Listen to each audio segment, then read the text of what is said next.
Have you ever felt like something's watching you, even when you're completely alone? Like a shadow lurking just beyond your sight, waiting silently? This is a story about one such encounter, something real, something terrifying.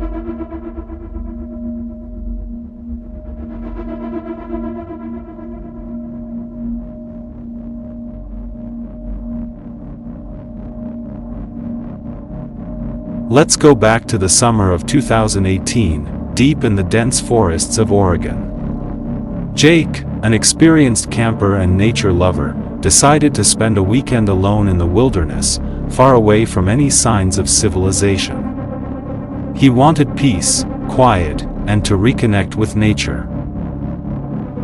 The first day was uneventful, birds chirping, the rustle of leaves, and the occasional crack of a branch underfoot. But as night fell, an eerie silence took over the forest. The usual sounds of nocturnal animals stopped abruptly, replaced by a heavy stillness that pressed on Jake's senses. That night, sitting by his small campfire, Jake's eyes caught a movement just outside the circle of light.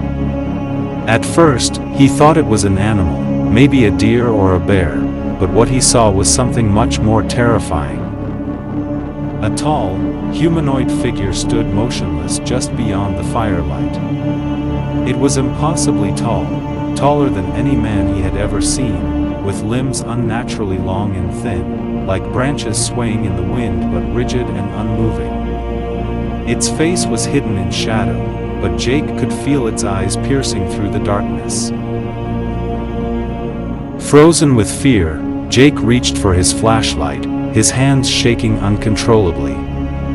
Just as he flicked it on, the figure disappeared, vanishing as silently as it had appeared.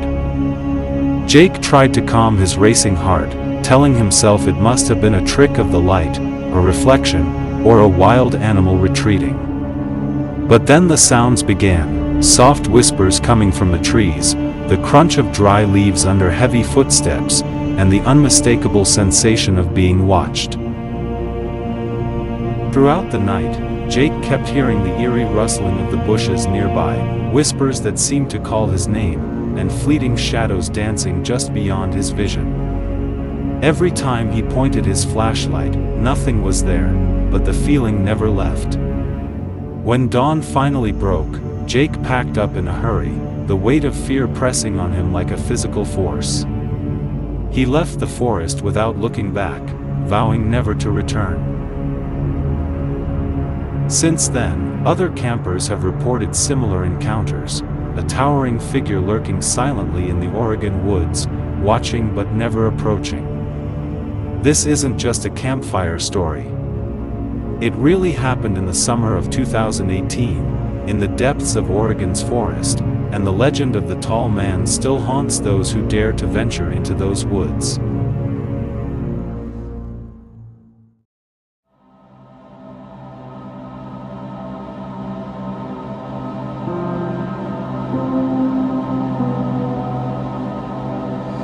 Have you ever felt like someone was watching you, even when you were completely alone? Like a shadow lurking, just beyond your sight, waiting silently. Waiting for you to notice. Back in 2015, a family moved into an old, creaky house in Michigan. It was charming during the day, but as night fell, the house felt different, heavy, silent, almost alive. At first, it was subtle. Footsteps on the porch when no one was outside. Faint tapping against the windows late at night. Doors that would creak open slightly, as if inviting someone inside. The family tried to ignore it, blaming the wind or the old wooden floors. Then, one night, they saw him. A man, unnaturally tall, with a pale, contorted face, standing outside the living room window. His eyes, empty, cold, staring right through them. He didn't speak. He didn't move. Except for one slow, deliberate motion, he raised his hand and waved. Just a wave, but it felt like a warning, a promise, a threat. They installed security cameras, hoping to capture some proof, maybe confront him, maybe understand what was happening. And they did. Every night, the same figure appeared, always at the same hour, always just outside the window. Every time the police were called, he vanished, as if he melted into the shadows. No footprints, no sign, nothing. Weeks turned into months. The family tried to live normally, but the dread grew. Every creak, every shadow, every rustle of leaves made their hearts race. One night, the man lingered longer than ever. He stared directly at the youngest child, who froze in terror, unable to scream. The father ran to the door, but when he flung it open, nothing was there, except the lingering feeling of being watched. And then came the note.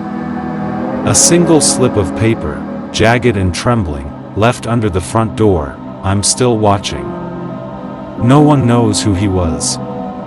No one knows why he chose that house. And every now and then, when the wind is right and the curtains sway, some say you can still see a shadow behind the window, waving slowly. Waiting. Even now, thinking about it, I get chills. Because you never know who might be watching. Right outside your window.